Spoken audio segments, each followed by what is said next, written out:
Hi everyone, very happy to introduce Lorraine McBrearty, who writes as Emelle Adams, and she's going to start us off with an intro to herself and her books. Hiya, I'm Lorraine. I am a dentist as a job, and I was just saying I'm a vaccinator too right now, but I have written my first book as Emelle Adams, and it involves a lady who is terminally ill. So she, after a couple of conversations, decides to write her bucket list, but then is provoked into, instead of making a bucket list of fun things and exciting places to go, decides she's angry and she needs to get revenge on people who have wronged her over the years, and her bucket list ends up being a bucket list of death.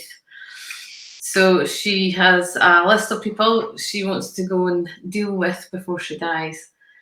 This leads her to reflect on her life and events that have happened, and pick and choose who she wants to get revenge on. Some of them end up getting minor revenges played out on them, but others end up dead. I won't give away the end because there's a couple of twists. You know, I don't know if you're allowed to say there are twists, because people look for try and work out the twist before the twist comes. No, I think you're allowed to say. Before we get onto it, I'm about halfway through. Okay. I think my Kindle said I was at 45%. So I do have questions. But before we get there, why write under a different name? Initially, I wasn't sure as a dentist if you're right to write about things about people killing people, because people don't like dentists to start with. And if suddenly you're writing about a bunch of murders and revenge, they might just think you're a complete nutter. So that was the main reason, and sounds a bit crazy, although, because I'm obviously on here and people can find me if they really want. But I found I've done a bit of public work before, singing, and I found that people try and find you and stalk you a bit. So hopefully nobody in here's a crazy stalker, because you can get a lot of bother if you're quite public. I had a video go, I wouldn't say viral. You have to be a lot of views to have a viral video, but it was quite popular. And you have no idea the carry on. Marriage proposals, and a bit of abuse and stuff like that. So I was kind of hiding. There's Dan Breakneck, he's been awful good talking about my book. So I was kind of in hiding a bit. And I don't know if I wanted to fuss, but then obviously I quite liked the attention after it did okay. So that was Emelle Adams. But Emelle is my son's name's Adam, so that's where the Adams came from.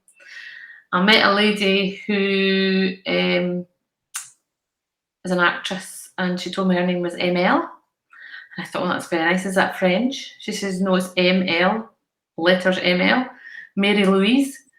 So I basically made up the name Emelle, and my initials are LM, so I sort of twisted it round to be Emelle, and I made up the French name. But there's somebody already called Emelle Adams, so I decided just to be the fake French name that I made up.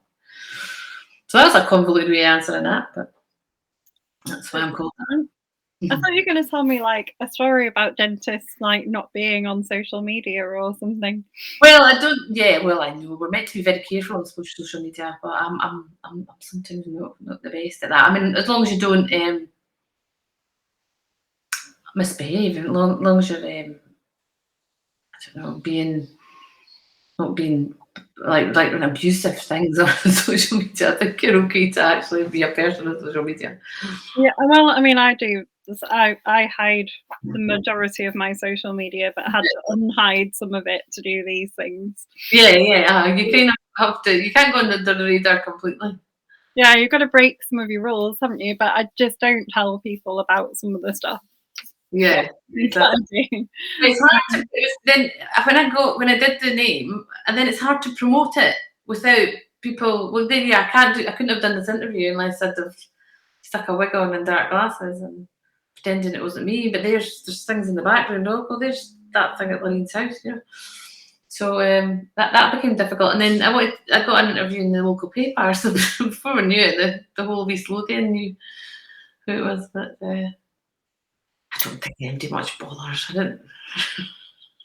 I'm trying to work out if it would make my dentist more approachable if he wrote books. Yeah. I'm one of those nightmare people who go to the dentist. My dentist treats me like I'm 4, and I actually behave like that when I go. Someone has to take me and I cry. Well, the people in my work, I said to my boss, I've written this book. She's like, "Oh, I must tell everybody," and I'm like, "Oh, yeah, tell everybody." So there's posters up in the waiting room now. They've been up there since the book came out. So they're not bothered that one of their dentists has written a book about killing folk. Does anyone bring one in to the surgery? Yeah, that's happened a few times. I've had about 3 or 4. And then my dental nurse was very impressed because she knew I'd written a book. But she said it was last Friday, she's like, "That lady asked for your autograph." I know. She's like, "Are you famous?" And I'm like, "Only in me. I'm a legend in my own living room, that's about it." But so she was very impressed that I had to sign my name. She says, "I think if you ever have to sign your autograph, you must be famous." Well, look, Daniel's already in there. I know, I'm terrible, Daniel. Oh, I got COVID in September, and I was really ill. But I still wrote quite a lot when I was off with COVID. But half of it's like a delirious woman writing because I lost days. I lost actually 3 days of my life. I couldn't remember. I remember saying to my mum, "How was it Saturday? What happened to Wednesday, Thursday, Friday?" I don't remember a whole chunk in my life because I was so ill with it, and I was so tired. And after it, I've just managed to work and then sleep. So I've kind of stopped writing book number 2. I've got all the words down, but I don't know how the other people write. But I write. It's like I'm quite a bad first typer. I just rattle it all out as soon as it's on my head. I'm trying to get it out as soon as I can in case I forget it. And then I read it back, and it's an absolute jumble of mess. So all the words are there, but not necessarily in the right order. And I'm one of these. There's apparently different types of writers: plotters and pantsters. So I do plot a bit, but even the book I wrote, it started off being one thing and ended up being another. I didn't know how it was going to end when I even halfway through it, and it changed. I went, "Oh," I got "Oh, do you know what? I'll change that." Or that could happen, or how could I engineer that this could be a thing? So I had to swap things around a bit. Yeah. So it wasn't exactly how it was. So it's basically in the first, I wouldn't say it's a first draft, it's a right. I hope we get a song. If you like. So yeah, it's in the first messy draft. But I don't know so there's a character in the first. It's not a sequel because, well, I'm not saying why, but it can't be a sequel as such. But it is set in the same universe, and there is a character from the first book who is in the second book, and they all know each other and visit the same places, and they're all interlinked. And I'll tell you that can I tell you that? Yeah, the next woman moves into Angela's flat. Is that right? Yeah. I don't even know myself. Forgotten. Yeah. So it's weird because I wrote it and I sometimes go, "What happened there?" Forget. But yeah. So they are related quite a lot, but obviously not exactly the same people in it. But it's on its way. So the setting, I'm at a bit where they're going to Glasgow University at the moment. Yeah. Is that somewhere did you choose to set it like in those places? Because I just didn't know. I'm maybe not got as good an imagination as you might think, because obviously I chose Glasgow University because I went to Glasgow University. It was a lot written during lockdown, and I think I can't really just make stuff up. I wanted it to be real. You know what I mean? And I could at least remember what Glasgow University looks like and imagine walking around the streets there and going in that. There's a University Union building, some of it's in. I can remember it very well. And I couldn't go see anywhere else. I couldn't go like, oh, let's walk. I'll set it in St Andrews, for example, and I'll walk around St Andrews and I could almost walk the path that the serial killer goes, and I could go here and I go there. So I wasn't allowed to go there because we weren't allowed to go out of our postcode. So I set it where I went to university because that was easy for me to imagine. It has a lot of it is led a lot of people to imagine. A lot of it is autobiographical. I've had a lot of people ask me if I'm feeling okay because obviously she's terminally ill with cancer, and so a lot of people were checking I was all right. But it's mainly things like that, settings, and some conversations and stuff like that. I kind of remember in my head how somebody would say something or a turn of phrase, something like that. But yeah, Glasgow Uni, yeah, I love it. Great place, Glasgow. So it is right about what you know as well. You can't completely. I'm not going to start making up a story about a traffic warden in Sheffield. It's something I don't know anything about. Do you still live in Glasgow? I live in a town called Musselburgh, which is just outside Edinburgh. I can get to Edinburgh in 20 minutes if I put the foot down. And traffic's okay. So yeah, the bus will take me half an hour to get to Edinburgh. So good and just outside the window. Yeah, there's the bus stop, so I don't have to go far. Yeah, I'm from here. I'm from Musselburgh, and I lived. One of the you've not got to that, but the one part is based on an island. But I did live in Orkney for 12 years, so that gave me a wee insight into island life. So yeah, that's where I've been has influenced me for what I'm going to write. You didn't move far for university then? No, I didn't. No, just went along the road. But that's as the character does as well. She likes the football team. I went because I liked the football. I liked this Celtic football club, so that's why I picked Glasgow University. I don't often think you think about your choices of university in the most sensible way. I'd love to say I chose my university for a really sensible reason, but when I decided what I wanted to study, it popped into my head that I was going to study it at Leeds University. And I didn't even know if they offered it, but in my head, when I decided I was going to university, I decided the subject and the university, so that's where I went. Yeah. With no other reason. Yeah, I know. I just fancied. I like Glasgow. I like Glasgow humour. Folk for the east of Scotland aren't meant to be so funny.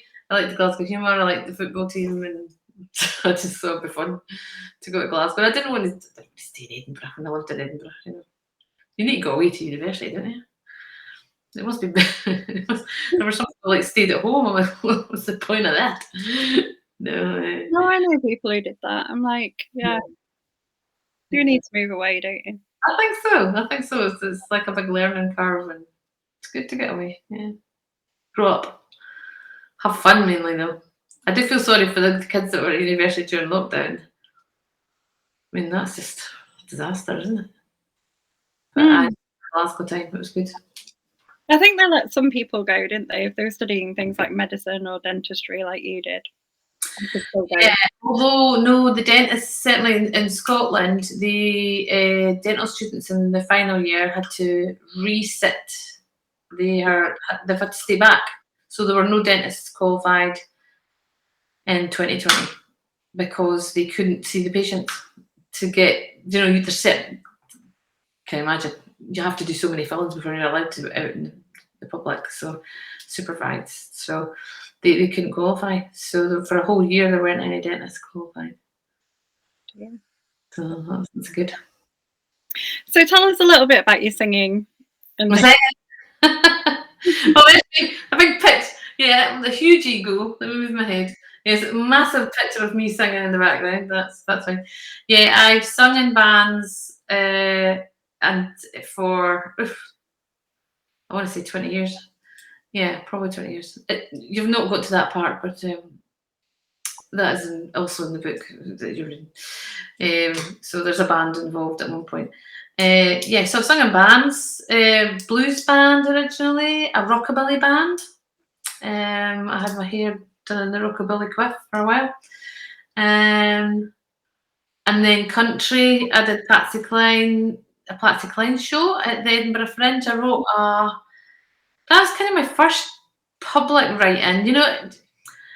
I mean, it's taken me to 50, well, 49. I managed it before 50 to publish my first book. So my first foray into writing was it's quite easy really, because I wanted to do a Patsy Cline show, but I didn't want to just stand and sing Patsy Cline songs. So I did a kind of a musical. I would call it a musical because it was only an hour long, because that's the only slot you get in the Edinburgh Festival. So I wrote a kind of play, a one-woman play about Patsy Cline, and then I fitted the songs in. I can't really call that. Something musical, I can't remember. So I made the songs fit the story of her life, and I performed as Patsy Cline. It did get nominated for a musical network theatre award, so it was a Fringe. I didn't get the award. I didn't win the prize, but I did get nominated for it. So that gave me a wee bit of confidence that I could write something that was well received. What else did I do? Yeah, so after that, I put Patsy away for a while. Yeah, and then I did a rhythm and blues band for 4 years, and we were out every week in Edinburgh. And that's just finished, and I'm now working on a cabaret style duo for clubs. So I'll be doing that at the weekend come next year. But after COVID, I didn't think I could breathe.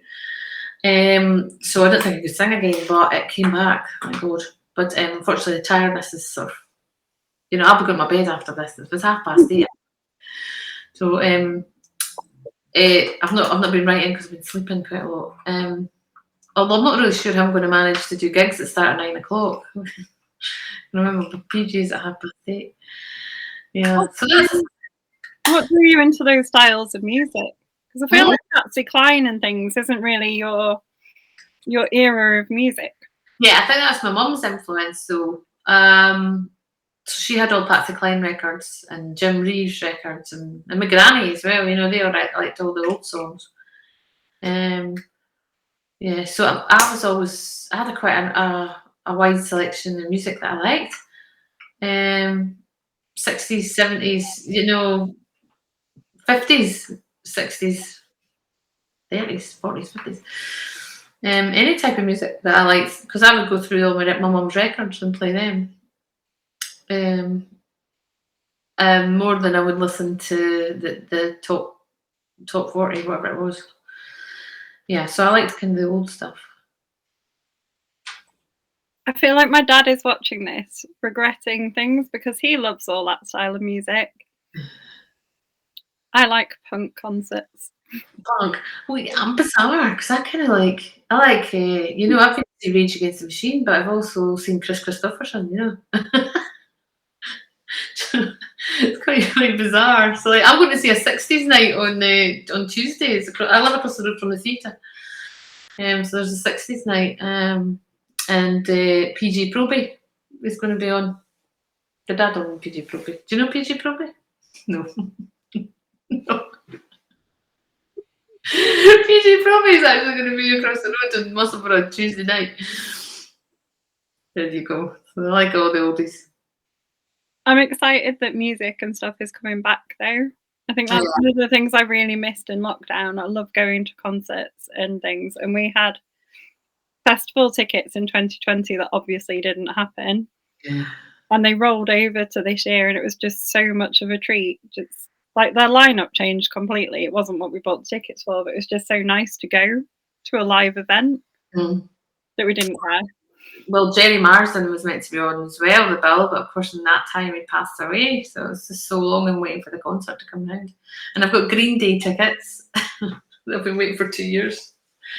So yeah, I do like a mixture of stuff. Yeah, it's nice to see things coming back. Yeah. I've seen Green Day a few times, but they sort of had a time where they weren't as good. Yeah. It's They're more sort of back to normal now, though. as Fall Out Boy is the band that my son likes, and I really like them as well. So we're going to see them too. So because they're with Green Day in this tour. Eventually, it's been rearranged 4 times. It's crazy, isn't it? So, onto the death list. What made you come up with such an unusual idea? It was. I mean, you've read it. I'm Well, not saying it's I've autobiographical. read it. I've read it, but at the beginning, she has a couple of conversations, which with a couple of folk. One is like, you better make your bucket list, and then another conversation is with a friend who says that if the world's going to end, he's got a list of people he hates. Now these are conversations that actually happened. The first one was in my tea room with my friend Jen, saying you better hurry up, make your bucket list, 50 things to do before you're 50. And then I was out with my friend, and her husband says, "Oh, I've got a list of folk I'd be dealing with if the world was going to end." And I was like, "How deal with them?" And then she was, "Don't say that, it's terrible." I was like, "Oh, right. If you had nothing left to lose, if the world's going to end, you can't go to jail. You're not going to do the time because there was no time left." But then I turned it around that this single person had no time left, and she could have a list of people that she hated. And it made me kind of half think of like, who would be on that list? Because I don't have a list of people like that. I didn't have a list like him. So it just made me wonder, how would you go about that? And how could you get away with that? And who would you choose? I mean, you can imagine if what was conversation would going on in my own head. How can I pick? I mean, I don't like that one and that one and that one. I can't kill them all. You'd have to make not them, put them up there. Side, maybe pile. What would you do? So then, just because that, and I think because I was walking so much in the lockdown, I was just thinking about this. I wonder how you would kill them. And I was like walking down by the river, going to my partner at the time and saying, "Do you think you could shove somebody in the river and nobody see?" And I was hoping nobody could overhear our conversations. How could you do away with folk and nobody find out? Because obviously she's got a list. She can't just do one and get caught. That's the end of it, isn't it? So she had to start somewhere and make sure she didn't get caught on the way. Do you have a list now? No, I don't. Some of the people that I actually was writing it and going, "Oh, she just needs." Do you know? I was thinking, "Yeah, that'd do them," and then I could imagine some people in my head going, "Oh, yeah, they deserved." And by the end of writing it, I thought, she just needs to let it go. They don't really deserve to die. I was actually desperately going back sometimes and going, they don't really seem bad enough to deserve to die for this, and so it made me realise, like, a bit of therapy, like, I was thinking it might be this person that I know, going, no, I wouldn't kill them. I wouldn't kill them now because it's fine. It's not too bad. So no, I don't have a list of people would. Uh, no, because I just think she went too far. Have you always wanted to write? I wouldn't say I've always wanted to write. I've always read loads of books. My favourite author is Ruth Rendell, like up to the point of obsession. Obviously, and Barbara Vine's another name. And I always liked that it was a woman writing these things that weren't. A lot of her characters, they're pretty horrible. They weren't kind of these everyman or every woman characters in the middle who everybody liked, and then they were dealing with everybody else around them. They were mainly, I mean, she had the inspector Wexford, but they had faults, and they would think things that were, they'd say things and think things that were not like nice things, and they weren't just really, really nice characters. They were all arrogant or conniving and thoughtless. And I quite like writing somebody who isn't really nice. She's not Bridget Jones. You don't love her. You can sometimes like her, but then other times you're going, oh, really, really, you're a bit of an arse. And she does things that are hypocritical. She points out faults in other faults in other people that she does herself. And I just like the fact I like doing somebody who wasn't perfect. Yeah, I get that. Mm. So if you like to read voraciously, what have you read recently that you enjoy? I've not read very much lately. Can you believe it? I think I deliberately not. When I was writing, I didn't read because I was scared I was going to start copying. Do you know what I mean? So I've not read anything for a wee while. Like for a year, I've not read anything. I've got a pile of books by my bedside. I've got what's her name? I've got a Billy Connolly book. I've got The Lady That Likes Shetland. Name's just got in my head. Fine Thieves. Yes. I've got a couple of hers sitting there. I've got Cloud Atlas, I'm halfway through. But I deliberately didn't read very much at all for the last year. Basically because I thought I'm going to start mimicking, and I didn't want it to copy. So I've not really read very much at all lately. I don't think I ever don't have a book. Yeah, I normally would be like that. I was always like that. I could always read loads. I could read, I could sit down and read a book in a day. But then I gave birth, and he's 16 now. But from I gave birth, I could read about 4 pages and fall asleep. And with COVID now, can't read anything. I got Frankie Boyle's book at my bedside as well. I've got so many books. I've got my to be read pile. My TBR pile is enormous. Ken, what I did read. The Family Upstairs. Lisa Jewell. You read that one? Yeah, I read that after I published. Quite like that. I quite liked, and I have kind of copied in my next one. I'm doing a wee bit of flitting back and forward in time. Although that's a wee bit like the bucket list, because obviously she has to go back in time, tell you what happened, and then flip forward again. But more, that's quite structured. The next one I'm doing is going back years, years and years. But I find I'm trying to get the balance between making it interesting enough, going back years and coming different time zones, to doing it at all, to being totally confusing. You don't know where you are, because you can get a wee bit like that. A lot of folk get a bit muddled up. What bit are we at here? And I get muddled up. Even right, who's this? Trying to think if I've got any reading recommendations. I'm reading you. Thank you. At the moment. And then I've also, because that was my at-home book, and my going to work book was Tolkien's versions of the Legend of Sigurd and Gudrun. Oh wow! Okay. I've just read Lord of the Rings, obviously, and then I can't stand Lord of the Rings. Don't like it. No. I read it in the 20s when I was at university, because I think it was almost compulsory reading. If you hadn't read it, you were an idiot. But I found it like a wee bit like reading the Bible, some of the Old Testament, like this person's related to that one and that one's related to that. It was a bit tough going, but I got through it. But it was a bit of an ordeal. Yeah, that's what I think of it. I've seen the first movie as well, because my husband took me to see it. I just spent the entire time going, "Is it finished yet? Is it nearly over? When does it finish?" So this better then, because I would have just thought like Tolkien was Tolkien, and that was the same. It was all the same.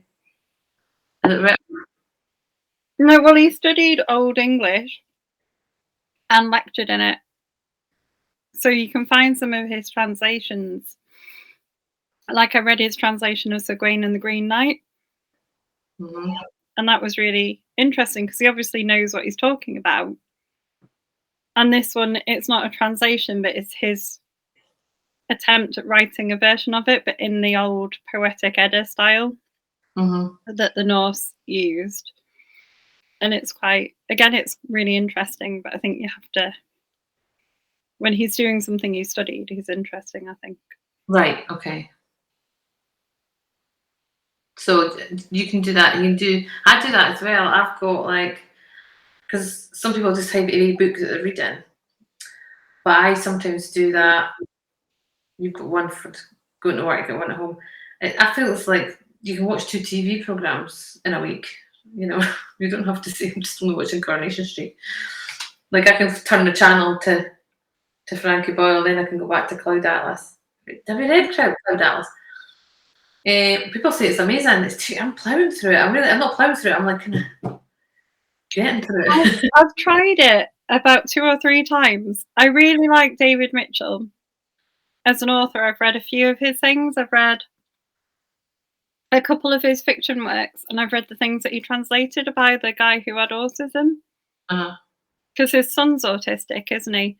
And he translated from Japanese this autistic boy's writing, who was he's non-verbal, Uh-huh. writes with a, you know, like a communication system. Right. I've read those as well. They're really interesting. Yeah. But I've tried Cloud Atlas a couple of times and just never. I tried it and then I put it away, and I tried it again, and I think I stopped at the same bit. So I've read the same bit twice, first chunk twice, and it's fine, and I get it, and it's great, and I just never flip the page to the next bit. I seem to can't get past the next bit. Just turn the page, like you know. But because people go, yeah, it's a great book, it's amazing, and I'm like, I can't get past here. But I thought it was something wrong with my brain or something. But you know, you said something similar. But I rattled through that Lisa Jewell book in like 3 days. It was just so readable. But it was almost like a bit like Ruth Rendell. You know, it feels like a gossipy story. Just like a bit of a soap opera. I quite like that. I do like a bit of plot. I don't like too much. You know, I don't want to hear what colour the wallpaper is. You know. Is that why you've written? Is that why you've written yours in that style? Because I feel like yours is written in that kind of gossipy.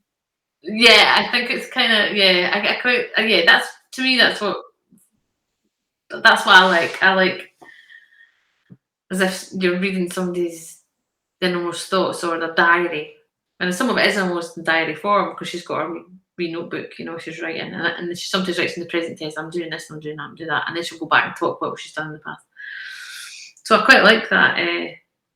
Yeah, this is what we did, and how their minds work and what they're thinking. I quite like.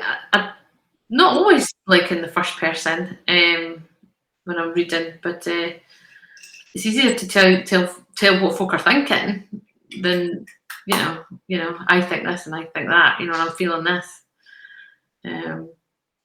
So that was a wee bit easier to do that. Yeah, that's what I was driven with the plot because I don't know. Sometimes I get a bit bored. It's fun. Do you have a favourite character that you came Came up with. with?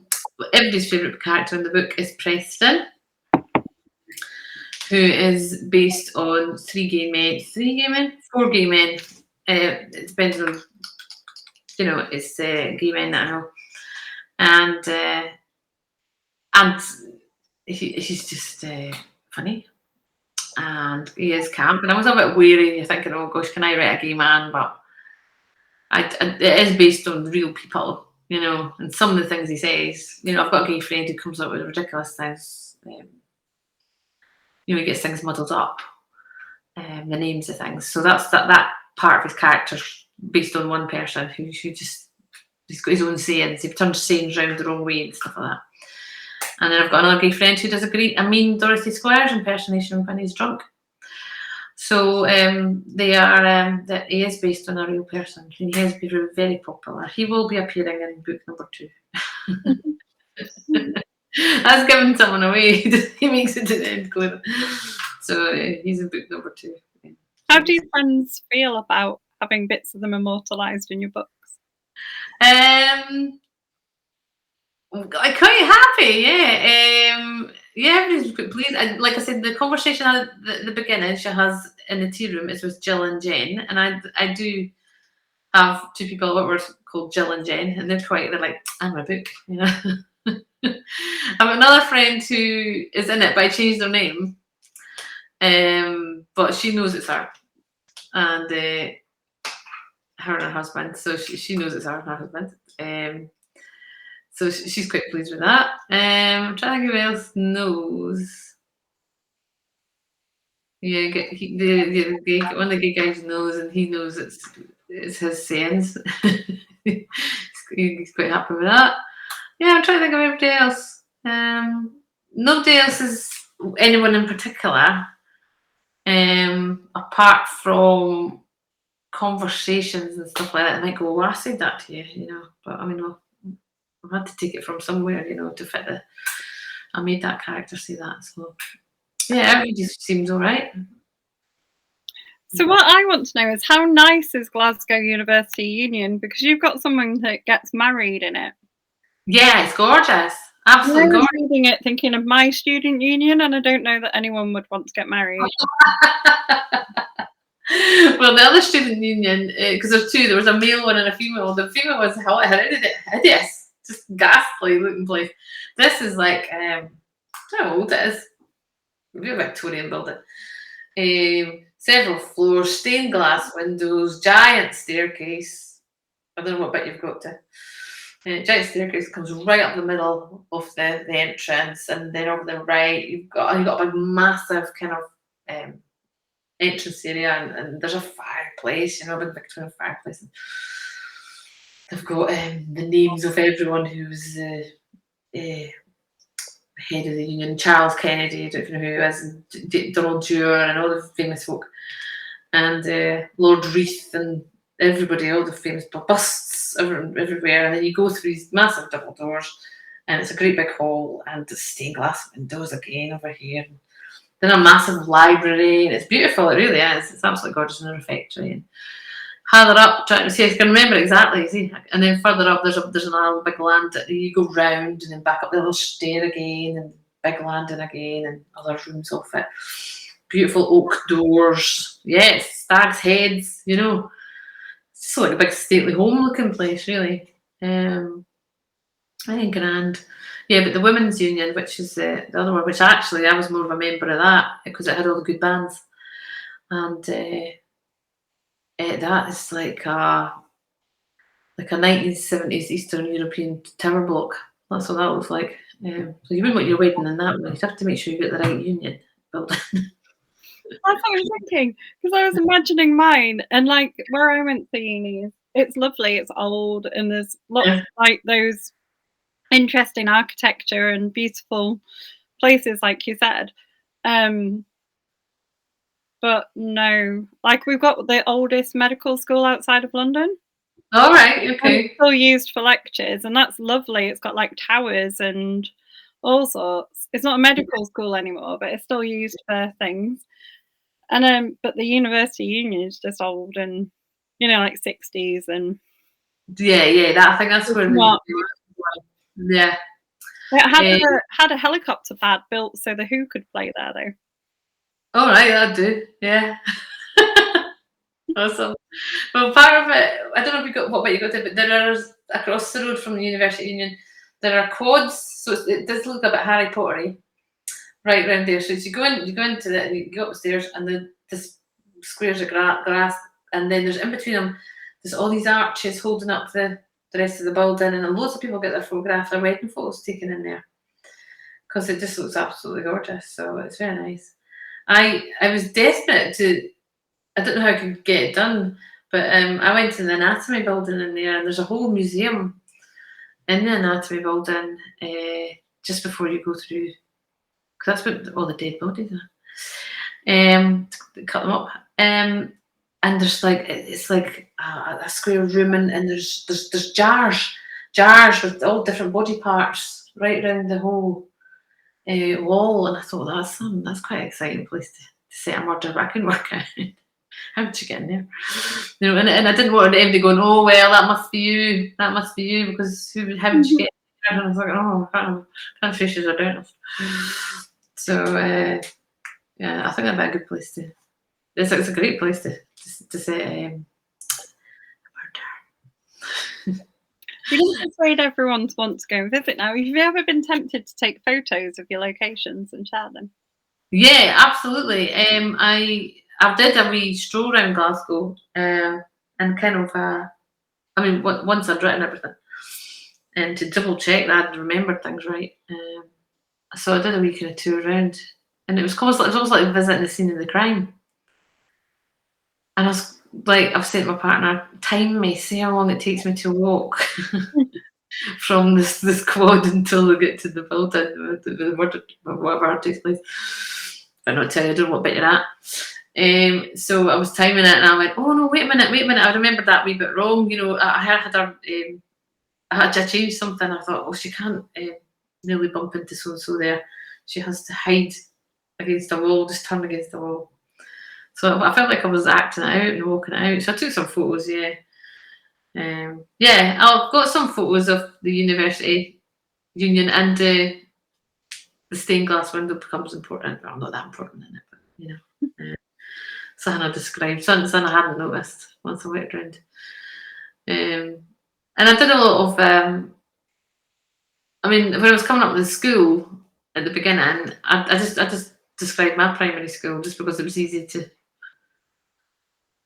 That's the only primary school I know, So I did a wee bit walking around my school.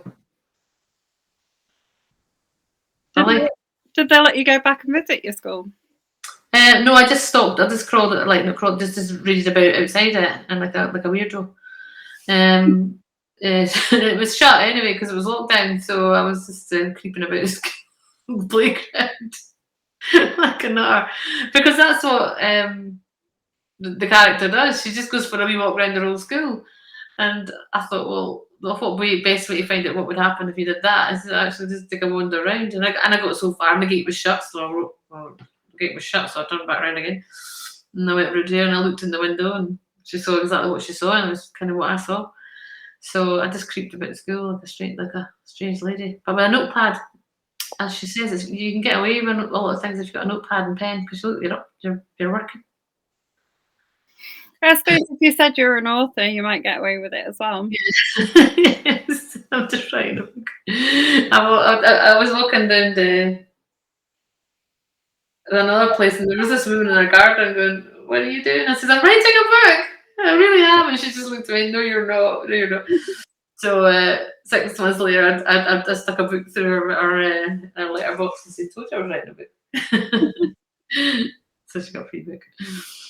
You're kind of lucky that you live near where you went to school and stuff, and you can explore it then. Yeah, I did. Well, as I say, I moved away for years. I was in Orkney Islands for 12 years, but then I moved back. So I was able to just walk around. I could have walked around anybody's school, but it was easier to talk about the one that I knew. So, and I was just there. And I did go through to Glasgow eventually just to double check I'd remembered things correctly. I didn't want people going, well, actually, no, there isn't a third floor on the University Union. You've got that wrong, but I'd remembered it right. Yeah, it was good to go walking around that. Would you set anything on the Orkneys? Well, the island might be Orkney, might not. But I've been to other islands, but people will go, is that Orkney? And who's that? Who's that you're throwing off? Oh, I won't say. Who's that based on? And I'm like, nobody. So I could, but I do. Orkney is a small town, and they would go, well, who's that you're talking about? Would that be the wife down the road? Or would that be Agnes? I find that a lot. Like, people are automatically assuming I'm writing about people that I know. So, and Orkney's got a small place. Mind you, that lady does Shetland, but she must make up characters. But I bet there's folk in Shetland going, that's me. That's me for sure. So I was quite vague about the island. I do, later on, the character goes to another area of Scotland, which I know pretty well because I holiday there. So that's I don't know. The next is based in Angela's same flats, and I've kind of said it's in East Lothian. So the next one's mainly in East Lothian. So apart from like visiting your old school and going around Glasgow, what other kind of research did you do? I did a lot of research on. She has an incurable brain tumor, so I did a lot of research on that because I had to find a illness that was terminal, but didn't mean you were debilitated so much that you couldn't go around. So I had to find an illness that you would look okay on the surface and you were fit enough to go roaming about Glasgow and islands and whatever. And I also did a lot of research on how you feel when you have a terminal illness, and I needed my character to be angry, and I found that that is an aspect of being diagnosed with a terminal illness that does exist. You know, there are lots of emotions involved, and anger is one of them. I also needed, without giving too much away, to research what other effects a brain tumor could have on you. For example, there's one part I won't tell you, but how does it affect? So sometimes her it's on her right side, so her left side will be sore. You know, she struggles to get out of the van one time because her arm and legs are sore sometimes. So I did a lot of research on the medical stuff aside of it. My friend's a GP, thank goodness.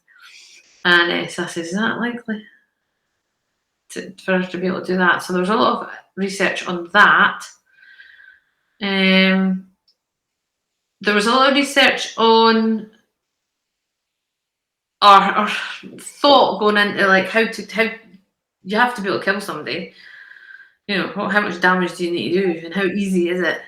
You know, and she wanted most of them to look like accidents. So how could you make that look? How can you make it look like an accident?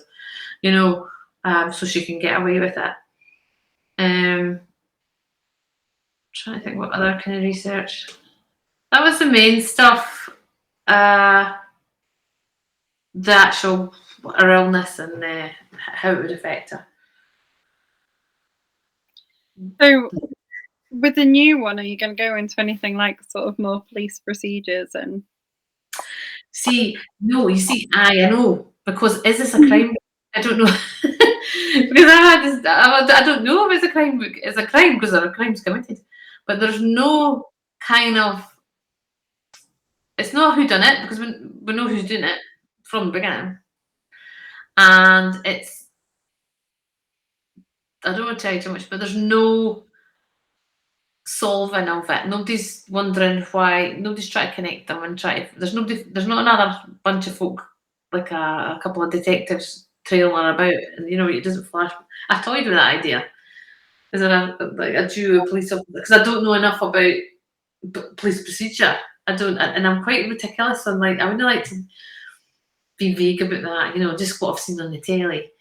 You know, and. So there's none of that solving of the mystery either. But no, it's not going to be that either. There's two women in it, and there is a dose of revenge that grows and grows and grows, and it's a dose of revenge that has been festering for a family history. They have a history. There's been women in their past, two women. There's two women in the past of both of them that have always clashed. And it comes to a head. But it's more. I don't know if there's as much crime. Well, there's a few folk. There's quite a few high body count by the end of it, but so it's less. I don't know if it's a crime novel either. As I sit in the UK crime books. One of my favourite books of last year, absolute favourite books of last year, was a book called North Sea Tale by Chris Beck. Uh-huh. And I would describe it as a classic locked room mystery. on a Right. trawler. So you call it, what's it called? North Sea Tale, and it's a death happens on a trawler out in the Arctic, sort of going up to the Arctic. Yeah. And then it's about what happens. Yeah. Obviously, it has to be someone on the boat. Yeah. Because no one can get off it because they're out in the middle of the sea. Yeah. He wouldn't describe that as a crime book, but I would say it's a very classic. What's a whodunit? Yeah, it's, well, kind of, but not. It's about the relationships and things, a bit like yours is. But I would say it's a classic locked room mystery. And to my mind, if it's got a crime in it, it's a crime book. Yeah, yeah. Because it's hard to. I sometimes didn't know exactly what the definition of a crime book or a psychological thriller is, or a mystery or a suspense. Do you know? And I go, "Whoo, what is it? What is it?" It's just it's a story. There just happens to be some psychological stuff in it. There might be a bit of suspense. There's certainly some crime because people get murdered. You know, but you know, it's hard to pinpoint genres of books, and everybody will have their version of what they think that genre is. And then if it's like, oh, that's not what I expected, you know. I think there's quite a broad definition of crime, though, isn't there? I mean, you can have sort of paranormal crime and all sorts. So Yeah. I think what you've written must count Yeah. as well. Fair enough. I did get one review, get a weird review. I think in the description I called it a Scottish revenge thriller or something, called it that. And somebody said, I bought this book because I was going to Scotland, and it didn't help at all. That was so helpful. And I just thought, it's not a kind book. And it didn't describe the setting of Scotland a lot at all, and didn't help me any. I'm like, oh, I'm sorry. Should have put maps in. So if you don't think it's a crime book, or you do think it's a suspense or a mystery or a thriller, it's not a guidebook. It is not a guidebook. And it's not a manual, so don't be making your own bucket lists. It always makes me think of that scene in Game of Thrones. Did you ever watch Game of Thrones? No, because I watched it. We tried to watch it with my son, and it got really dirty really quick, so I had to turn it off. So I've never seen any of it. There's a character in Game of Thrones that has like a list of people. Yes, that girl, isn't it? Yes, that girl. Yes, that have wronged her, and she kind of repeats it over and over again, and she only takes them off the list once she's done with them. Oh, that's. And as I'm reading this, I keep thinking back to Game of Thrones. I met someone, an actress, that said, it's the premise of it sounded like Breaking Bad, and I'd never seen that either. But she says that basically the guy's got terminal cancer, so he does something wild as well. So if I just copied that in my head, I'm looking, did I? Do you know? Because you do sort of wonder, did I just see that? You know, have I made this up, or have I just seen it? I hadn't seen that either. No, it's quite different. Breaking Bad, he does some crimes to pay for his medical bills. Right. Yeah. Because he can't afford them, obviously, because he lives in America and he's a teacher, and teachers, we know, don't get paid an awful lot. Oh. Especially not in America. Really? Is it worse in America? Well, dentists are really rich in America. Teachers in America are quite famed for having to work 2 jobs to pay. Yeah. Gosh. And I don't know how you can do that, because I think teaching is just it's not a job you leave at home. Yeah. If you know what I mean. Like at work, it's not a 9 to 5 kind of job that you can just go and go, well, I can go home and do something else now. Yeah. Wow. Different world, eh? Wild. But yeah, so completely different, but I get what they're saying. Yeah. I know. I did think, oh gosh, I'm just you won't even see it. He's a science teacher as well in Breaking Bad. Maybe right. they're going, you got a dentist, so got a science theme going on. That's cool. So obviously science teachers know how to do all the cool stuff. Yeah, yeah. So I had a wee bit of medical knowledge, but and it was quite easy to do the research, the medical stuff, because it was talking a language that I recognised. But my mate who was a GP, I went, Gail, can you tell me, is this all right? Yeah, so the medical stuff comes in a bit later on, without giving the end away. It's hard to talk about a book without telling me what happens. No, it really is. I'm going to ask you, we've only got a few minutes left. I'm going to ask you one of Sam's favourite questions, and it might make Daniel happy. It's what is the most recent thing you've written, if without giving away spoilers? So, like the most recent scene you've written in your book. Okay. Okay. I have to be very careful. I have written a scene. See, I'm not sure I'm going to go with a scene. I've written a scene involving the Queen. Sounds nuts. This sounds nuts. I might get it done. No, I won't, because folk have written about the Queen. I mean, they've seen The Crown, haven't we? Anyway, so this book's written in this area, and there is a scene, and it also has two women who are fighting against each other, and there are two women who are in the staff of the big house, which is just 2 miles down the road here, and a mile from where not even a mile from where I grew up, and they see the Queen and Princess Margaret. This sounds mad. Visit that house, and they did visit that house. And a relation of mine, friend, was a maid in that house, and she recalls it's a real story that happened, allegedly, and she recalls a time when Princess Margaret was 5 years old, and she threw her shoes down the stairs and told one of the servants to go and pick them up. And in my version, the Queen's there as well. And the King came down and gave her a telling off and told her, don't ever speak to people like that. Anyway, so that's a scene that I've written, which is another parallel with two women who kind of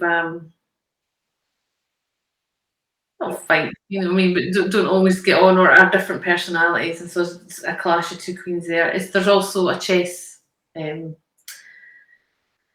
It's called Revenge Pawn. So there's two women being the two queens and the man in the centre being the pawn. So I actually managed to get the queen, into the scene with her sister, and how there was a little rivalry there. That sounds about a mad story, but it doesn't make a lot of sense. But it's just a parallel of the whole fact that there's always been these two strong women in this past going along, and it's kind of a side scene that goes on as well. So that's the last thing I wrote. But I don't know if the Queen and the Crown are going to come down on me for writing about Her Majesty. So that might not make it, but it might make the book. Can people buy signed copies of your book from you? Yes, or I'll send them. It's better. I can do a book plate. Anybody who wants a book plate, just give me a shout. I'll just send it out to you. I'll just do it right away. I've got them there. So I don't know if anybody fancies it's just it's like a sticker you stick in the book. Because obviously they're mainly on Amazon. I was meant to get around to put them on other places, but I haven't done it. My bad. It's good. Lots of people like a signed book, don't they? I've got. Yeah. Yeah, they do. I sign it as Emelle. Do you? Yeah, I practice my signature. That's sad. It's got to be curly bits in it. I like that you practiced your signature. I know, I did for ages. It's like you do that when you're at school, and whatever boy you fancy, you try and have a second name as well. So we've only got seconds left. Do you want to finish us off with a reminder of you and your book?